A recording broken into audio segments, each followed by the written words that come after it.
Hello, this is Sam with Kanen Coffee Espresso Machines. Today we're testing this Jura E8 espresso machine. The customer reported that it keeps showing an error message to empty the grounds container. We're not getting that message, so we just want to get some feedback from the customer about what we may not be seeing. So let's go ahead and make a shot.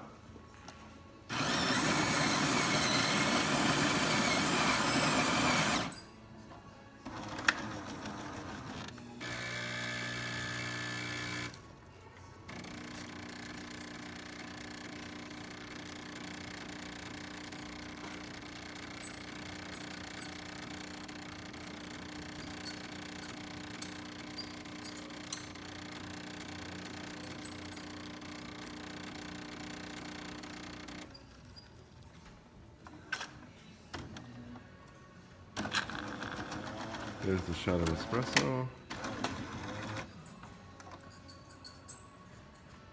The home screen goes back to normal.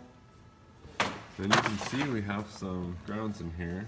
Tested about 4 or 5 shots. But we're just not getting the error message. So thank you for testing with Kanen Coffee. And please like our videos below. If you'd like to see more videos like this, please subscribe to our channel. Thank you.